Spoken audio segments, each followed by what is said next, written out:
We've lifted billions of people out of absolute privation and starvation as a consequence of the utilization of fossil fuels, and they're so fundamental that we can't shift away from them rapidly. That's actually practically impossible without tilting people into the kind of abject poverty that's going to cause widespread starvation. It's like, that doesn't sound like a case being made by Satan to me. No, it's, I mean, I do think that the energy crisis is an enormous educational opportunity. It's obviously a tragedy. And it's, as somebody who's been talking about this for 15 years and advising in the opposite direction, it's very sad to see myself being right in terms of if you artificially restrict the supply of fossil fuels in a world that needs more energy and you don't have a viable near-term replacement, then prices are going to skyrocket, including food prices and the price of everything else. Like this was obvious that this was going to happen, and it's hard to see it. But at least the benefit is that people can see that the establishment has failed. That's the benefit of a crisis. People see the establishment has failed. And the key is, in my view, two things. One is the right people need to be implicated and the right people need to be vindicated. And I say the right people need to be implicated not as a vindictive person at all, but it's very important when you have a crisis, and this happened with 9/11, happened with the financial crisis, you need to have some idea of who is responsible and then who was right and gave us better advice. If you look at today's energy crisis, the number one thing that is scary about it is that it is a crisis that has come from the net zero movement, not even only achieving 1% of their goals. So they have not even reduced the supply of fossil fuels. I want to stress that again. They haven't even reduced the supply. They just slowed its rate of growth. They already wanted to dramatically reduce the supply. That was their goal. We were supposed to be using way less fossil fuel by now. They just slowed the growth, and that was enough to cause a global energy crisis in a world that needs far more energy. So that should really wake us up. What if we actually start on their path of getting rid of fossil fuels? And again, we have 27 years now, 27 years and less than a month as we record this to achieve net zero, which in effect means getting rid of fossil fuels. We could talk about offsets and stuff, but that doesn't work at any scale that there's any evidence of. So it's really this homicidal movement in its consequences. And I do think people are waking up, and they're particularly waking up to the idea that, hey, we ignored the benefits of fossil fuels. What I call our designated experts did this. And these people need to be jettisoned. You cannot listen to anybody about energy and climate who ignores the benefits of fossil fuels to billions of people, because if you do, you get an energy crisis. And if we keep listening to them, it's going to get a lot worse. Well, the other thing that you see being the drum being beaten on the side of the radical left, for example, is the anti-colonial, let's say this continual trumpeting of the anti-colonial interference message.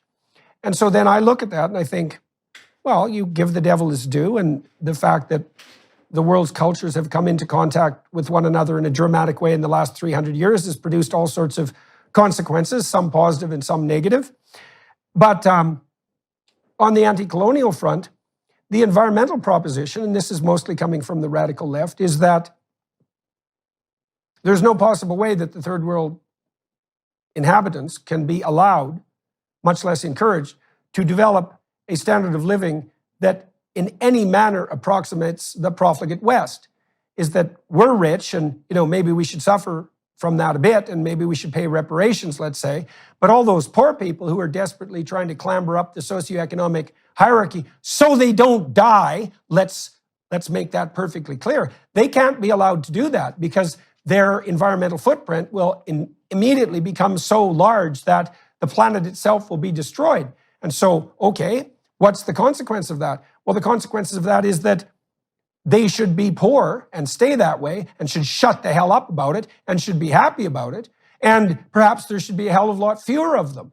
And if that doesn't trigger your anti-colonialist morality, then you've got some serious thinking to do, because I just don't understand at all how it is that those of us in the wealthy West, and this would certainly include those in the chattering environmental glitterati elite class, I have no sense whatsoever how they're in a moral position to be lecturing the developing world about how they should accept limits to growth, which means, for example, that their children won't have access to enough nutrition to even optimize their brain development as they mature.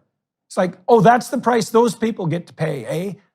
Those people, those poor people in developing countries who don't get to be wealthy. And by wealthy means have enough to eat and have schools to send their children. And we in the Western world, we can sit on our high horse and say, well, we used fossil fuels and oops, sorry about that and all the carbon, but you bastards, you can just accept your lot. And if you stop breeding so goddamn much, that would be a good thing too. Now, how that is colonial to a degree that's overwhelming is beyond me. Well, it is, and I think it's a very, very powerful argument. And it's been one of these things that has been ignored because the priorities of the modern environmental movement are not what they say. And I would say more broadly, the anti-capitalist movement.